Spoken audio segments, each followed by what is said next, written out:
Hi friends, YouTube पर आप सभी का स्वागत है। दोस्तों, मैं फिर से आप सभी के सामने ANC01 का सबसे महत्वपूर्ण प्रश्न अपन वीडियो के माध्यम से लाया हूं। दोस्तों, यहां पर जितने भी प्रश्न हैं वह सभी एग्जाम के लिए कॉमन रहा है, क्योंकि ये सभी सिलेक्टिव प्रश्न हैं और हमेशा एग्जाम में आते रहते हैं। तो इन प्रश्नों को देखना और समझना काफ़ी आवश्यक है, जिससे कि आपको कुछ एग्जाम में हेल्प हो सके। तो जब भी आप ANC01 का सबसे एग्जाम देने जाओगे तो वहाँ पर विटामिन से संबंधित प्रश्न पत्र में रहेंगे ही रहेंगे। तो यहाँ पर मैंने विटामिन कितने प्रकार के होते हैं और उनके कौन कौन से स्रोत हैं और उनकी कौन कौन से कार्य हैं और उनकी कमी से कौन कौन से रोग होते हैं, उनकी इसके बारे में चर्चा करूंगा। तो मेरे वीडियो को देखते रहें अंत तक। तो दोस्तों, यहाँ पर विटामिन के प्रकार को मैंने दिखाया है। पहला है, विटामिन दो प्रकार के होते हैं। ओके, पहला है वसा में घुलनशील विटामिन। वसा में घुलनशील विटामिन होता है और एक होता है जल में घुलनशील विटामिन। ओके, वसा में घुलनशील विटामिन के अंतर्गत जो है विटामिन ए आता है, vitamin D, vitamin E, vitamin के। ये चार विटामिन है जो वसा में घुलनशील विटामिन होते हैं। और जल में घुलनशील विटामिन जो होते हैं वह है विटामिन बी कॉम्प्लेक्स और विटामिन सी। आपको याद रखना है कि वसा में घुलनशील विटामिन जो है vitamin A, vitamin D, vitamin E, vitamin के। और जल में जो घुलनशील विटामिन होता है वह विटामिन बी कॉम्प्लेक्स और विटामिन सी।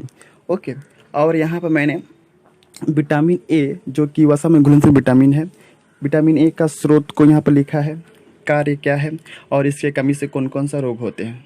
ओके, तो विटामिन ए का जो स्रोत होता है वह टमाटर है, गाजर, पालक, सेब आदि। अगर इन सब चीज़ों को खाएंगे तो हमें जो है विटामिन ए की प्राप्ति होती है। तो स्रोत के तौर पर जैसे मैंने हेडिंग लिखा है वैसे ही आपको एग्जाम में लिखना है। इसके अंतर्गत लिखना है कि विटामिन ए टमाटर, गाजर, पालक, सेब आदि सभी विटामिन ए के स्रोत हैं।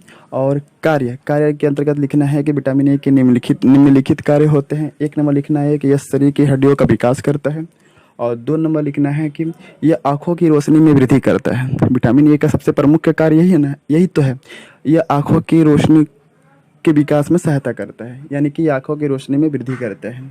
नेक्स्ट है, यह रोग प्रतिरोधक क्षमता उत्पन्न करता है। यह शरीर में रोग प्रतिरोधक क्षमता उत्पन्न करता है, यानी कि विटामिन ए का अगर हमारे शरीर में कमी नहीं है, यानी कि जब हमारे शरीर में विटामिन ए रहेगा तो हमारा जो शरीर है विभिन्न प्रकार के रोगों से लड़ पाएगा, उससे जूझ पाएगा। तो हम कह सकते हैं ये कि विटामिन जो ए जो होता है वो शरीर में रोग प्रतिरोधक क्षमता उत्पन्न करता है। तो मैं फिर से बोल दे रहा हूँ, विटामिन ए का कार्य है हड्डियों का विकास करना, आँखों की रोशनी में वृद्धि करना और शरीर में रोग प्रतिरोधक क्षमता उत्पन्न करना। ओके, नेक्स्ट है रोग।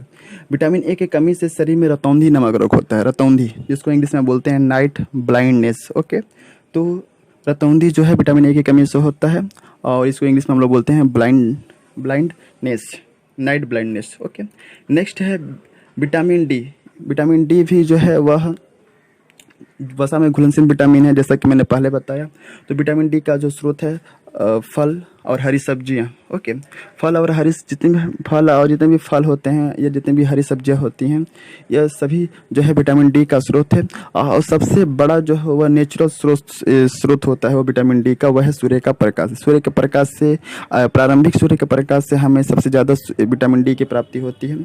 और विटामिन डी की कमी से जो होता है हमें रिकेट नामक रोग होता है। ओके, जिसे इंग्लिश में बोलते हैं रिकेट और हिंदी में बोलते हैं सुखंडी रोग।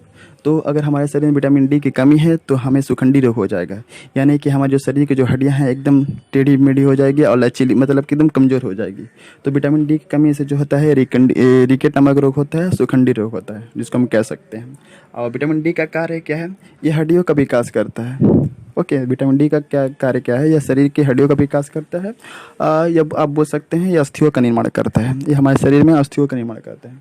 तो दोस्तों, मैंने यहाँ पर बहुत ही शॉर्ट ट्रिक के माध्यम से विटामिन ए और विटामिन डी के स्रोत, कार्य और इनकी कमी से कौन कौन से रोग होते हैं मैंने बताया है। और अगले वीडियो में मैं विटामिन ई और विटामिन के स्रोत और इसके महत्व को और इनके कमी से होने वाले रोगों को बताऊंगा। तो दोस्तों, अगर ये वीडियो आपको अच्छा लगा हो तो लाइक कर सकते हैं, कमेंट कर सकते हैं। अगर आप मेरे चैनल पर नए हैं तो मेरे चैनल को सब्सक्राइब कर सकते हैं। Thank you, best of luck and जय हिंद।